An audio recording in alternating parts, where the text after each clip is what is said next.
penting untuk dianalisis. Namun, tidak semua data sama jenisnya. Agar analisis yang dilakukan tepat dan hasilnya dapat diinterpretasikan dengan benar, kita harus memahami jenis-jenis data yang ada. Secara umum, data dibagi menjadi 4 jenis berdasarkan skala kelompoknya, yaitu data nominal, data ordinal, interval, dan rasio. Keempat jenis data ini memiliki karakteristik yang berbeda dan digunakan untuk tujuan analisis yang berbeda pula. Berikut penjelasan lebih dalam mengenai 4 jenis data. Yang pertama ada data nominal atau data kategori tanpa urutan. Data nominal adalah jenis data paling dasar dan paling sederhana. Data ini berupa kategori atau label yang digunakan untuk mengaitkan objek atau individu ke dalam kelompok tertentu tanpa ada urutan atau hierarki di antara kategori tersebut. Misalnya, jika kita mengelompokkan siswa berdasarkan jenis kelamin seperti laki-laki dan perempuan, maka jenis kelamin tersebut adalah data nominal. Angka atau kode yang diberikan pada kategori hanya sebatas identitas, bukan sebagai nilai yang menunjukkan tingkatan atau urutan. Contoh lain dari data nominal adalah warna favorit, jenis pekerjaan, agama, atau status perkawinan. Karena tidak ada urutan, kita tidak bisa melakukan operasi matematika seperti penjumlahan atau pengurangan pada data nominal. Analisis yang biasa digunakan untuk data nominal adalah menghitung frekuensi atau persentase. Data nominal tidak dijumpai dengan bilangan pecahan.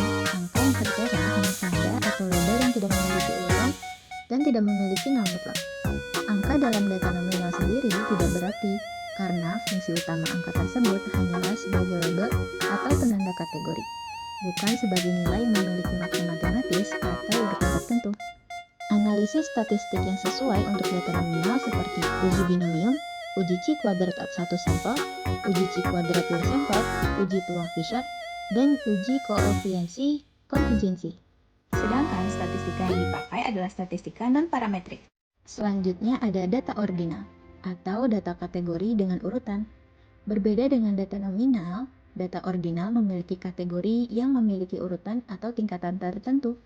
Artinya, data ordinal tidak hanya mengelompokkan objek, tetapi juga memberikan informasi tentang posisi atau ranking antar kategori.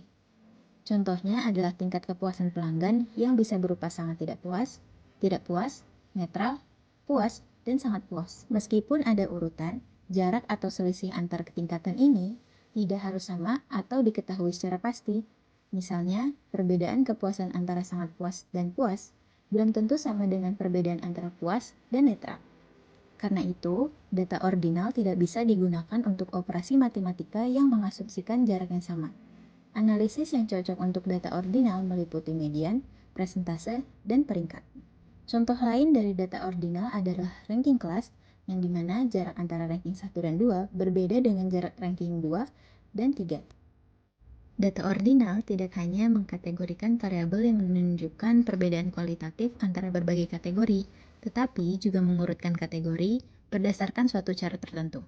Adapun analisis statistika yang digunakan untuk data ordinal diantaranya distribusi frekuensi, urutan tendensi sentral, uji Mutz median, dan lain-lain. Data interval atau data numerik dengan jarak sama tanpa nol mutlak. Data interval adalah data numerik yang memiliki urutan dan jarak antar nilai yang sama atau konstan, sehingga perbedaan antara nilai dapat diukur secara tepat. Namun, data interval tidak memiliki nilai nol mutlak, yang berarti ketiadaan atribut.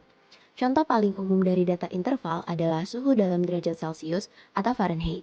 Misalnya, suhu 0 derajat Celcius bukan berarti tidak ada suhu, melainkan hanya titik referensi dalam skala tersebut.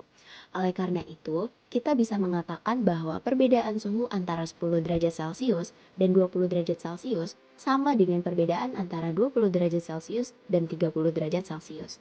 Tetapi, kita tidak bisa mengatakan bahwa 20 derajat Celcius 2 kali lebih panas dari 10 derajat Celcius. Data interval memungkinkan kita melakukan operasi penjumlahan dan pengurangan, tetapi tidak operasi perkalian atau pembagian yang bermakna secara rasional. Data interval sering digunakan dalam ilmu sosial dan ilmu alam yang mengukur fenomena dengan skala yang memiliki titik nol arbitrer. Data interval didapatkan dari variabel interval data ordinal yang dikumpulkan dengan aturan scoring yang mengikuti skala tertentu bisa diasumsikan sebagai data interval meskipun pada dasarnya ordinal. Misalnya, data yang diperoleh dari angket yang memakai aturan scoring dengan skala tertentu.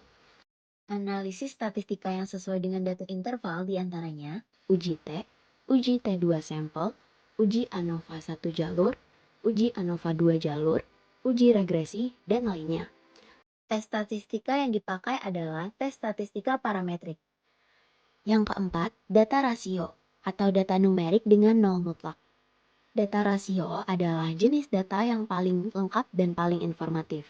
Data ini memiliki semua karakteristik data interval, yaitu urutan dan jarak yang sama antar nilai, tetapi juga memiliki nilai nol mutlak yang berarti ketiadaan atribut yang diukur.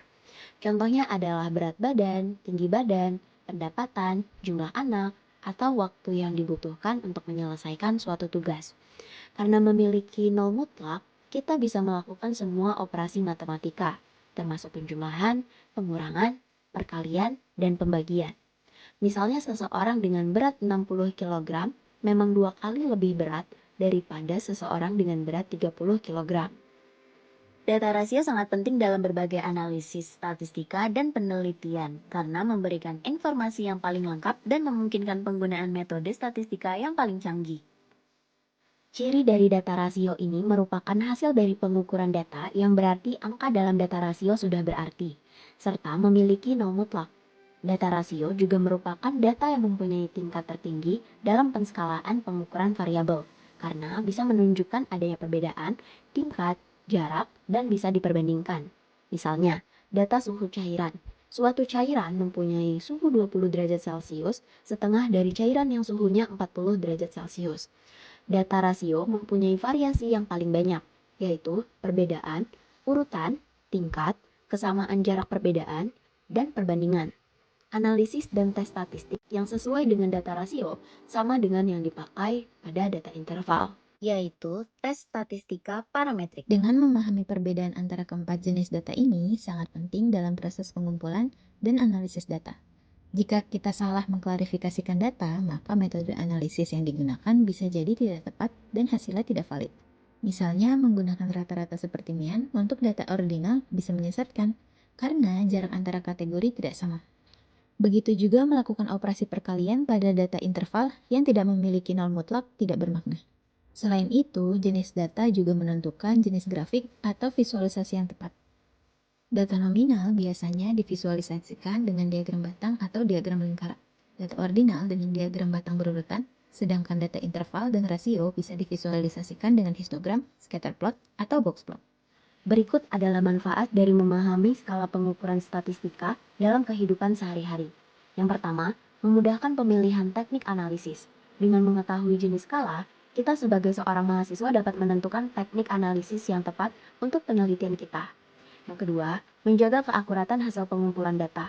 Dengan melakukan penggunaan skala yang benar, kita dapat memastikan bahwa data diinterpretasikan dengan akurat. Yang terakhir, meningkatkan validitas penelitian.